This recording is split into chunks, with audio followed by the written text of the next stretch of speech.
Ang Barda fans, Mr. David Ricauco, sinagot ang tanong kung handa na nga ba siya for the next level ng kanyang relationship with Miss Barbie Forteza. Ang lahat na yan, kaya ng ilan sa mga interviews nitong si Mr. David Ricauco, no? At isa sa mga pagbabahagi nito na nagkaroon pala ng trauma ang isang David Ricauco dahil sa isang hindi inaasahang pangyayari. Base po sa isang report ng ito pong isang online news na si David po ay nagkaroon ng trauma nang mahati ang kanyang kotse sa SLEX. Kinaikwento ni David Ricauco sa kanyang near-death experience noong 2013 kasama ang kanyang kaibigan. Pauwi na raw sila from Tagaytay nang mabangga sila ng isang gas truck sa SLEX. Kwento ng bida na pelikulang Samahan ng Mga Makasalanan. Kumalahati yung kotse. Nasa harapan po ako. I had seatbelt injury. I couldn't breathe. I remember my friend getting my phone pie for me to be able to call my mom. 2 weeks na bedridden si David dahil sa aksidente pero ang kanyang friend ay nakomatose hanggang pumanaw ito. Malaking trauma nga raw sa aktor at sinisisi niya ang sarili sa mga nangyari. Iniwasan din daw niya na dumaan sa SLEX para makaiwas sa trauma. Pinasalamatan daw niya na naka-seatbelt siya nung maaksidente sila. Naalala niya na yung parking boy ang nagsabi sa kanya na mag-seatbelt. Ito raw yung anghel na nagligtas sa kanya.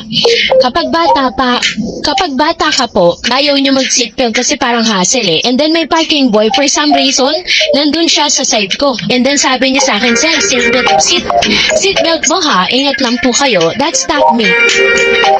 That stuck in me, sabi niya. Mas napahalagaan daw ng aktor ang buhay after the accident. It's just a matter of valuing your friends, family, and your loved ones because you never know. Baka tomorrow may mawala po. I think it's always nice to let your friends and family know that you love them and care for them, sabi niya. So, yun po yung ilan sa mga pagbabahagi nga nitong si Mr. David Ricauco sa kanyang near-death experience na talagang kapag po tinatanong sa kanya, nananariwa talaga yung mga pangyayari na yon sa kanya, no? At aside dun po sa mga katanungang ito, aside dun sa mga personal na katanungan, natanong din itong si Mr. David Ricauco kung handa na nga ba siya na dalhin sa next level ang kanyang relationship with Miss Barbie Forteza. Ang Barda po ay isang tambalang kumiinit sa lente ng kamera at sa puso ng publiko. Nagsimula ang tambalang Barbie Forteza at David Ricauco nung mas kilala bilang Barda sa teleseryeng Maria Clara at Ibarra. Noong 2022, ang kanilang chemistry ay agad na napansin ng mga manonood na nagbunsod sa sunod-sunod na proyekto gaya ng Maging Sino Ka Man at ang pelikulang That Kind of Love sa kabila ng kanilang profesional na ugnayan. Maraming taga-ama ang umaasang magbubunga ito ng isang tunay na relasyon sa totoong buhay. Sa isang panayam, nilinaw ni David na ang kanyang relasyon kay Barbie ay nananatiling profesional bagamat inamin niyang malapit silang magkaibigan at may espesyal na koneksyon.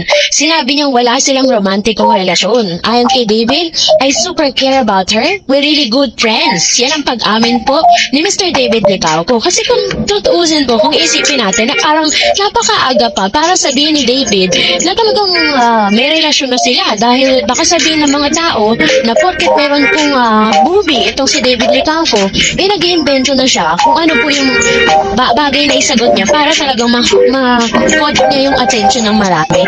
Pero naging sincere at naging tapat naman itong si Mr. David Ricauco sa kanyang pag-amin.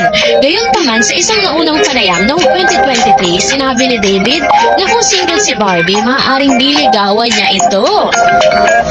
Inilarawan niya si Barbie bilang isang smart, go-getter, and cute girl na ayon sa kanya ay itong tipong babaeng gusto niya.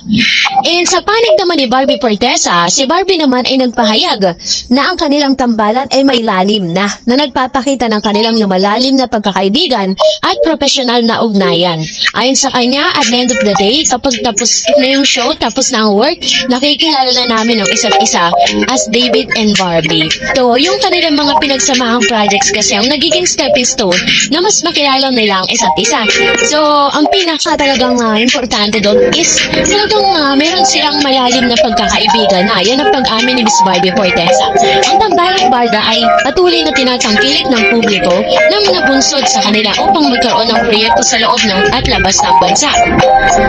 Kabilang dito ang kanilang pelikulang That Kind of Love na nakatakdang ipalabas this coming July 10, 2025. At ang seryeng Pulang Araw kung saan makakasama naman nila si Alden Richards, no? Nakakasama nila Si Adam Richards at si Dennis Trello. Tapos, narito naman ang ilan sa mga reaksyon ng mga tagahanga. Ang tagahanga ng barda ay patuloy na umaasa na mauuwi sa totoong buhay ang kanilang on-screen na chemistry. Dahil paman, parehong nilinaw ni David at Barbie ng kanilang relasyon ay nanatadiling profesional at magkaibigan lang. Ayon kay David, Barbie is an incredible actress and partner. But for me, our relationship is purely professional. Sa kabuuan, habang ang tambalang banda ay patuloy na nagbibigay kilig sa kanilang mga tagahanga, parehong pinanindigan ni David Licauco at Barbie Fortesa ng kanilang ugnayan ay batay lamang sa pagkakaibigan. Sa kabila ng mga haka-haka at spekulasyon, nananatili silang tapat sa kanilang sinumpang propesyon at isa-isa bilang magkakaibigan. Dahil nga, parang pinag-iingatan ni Mr. David Licauco, no? Gusto niya na kung papasok man siya sa panibagong relasyon, she make it a point na ready na yung makaka-partner niya. Sa kabuuan ng interview with both David Licauco and his on-screen partner Barbie Fortesa, which is both currently single, the actor was asked whether he is ready to take their off-screen connection to the next level. In an interview with Dali Ann Carvajal on the Dollywood PH YouTube channel, David highlighted that both he and Barbie are prioritizing personal growth at the moment following their respective breakups. Barbie just off from a relationship and also me, and I think Barbie's really focusing on her self-growth, self-love, same with me, he remarked. Right now, I just really see things how they are. If it has happened, whatever happened in life, it's gonna happen. So, parang hinahayaan lang ni Barbie or ni David Licauco kung ano yung possibility na pwede mangyari. Ayaw niyang pangunahan.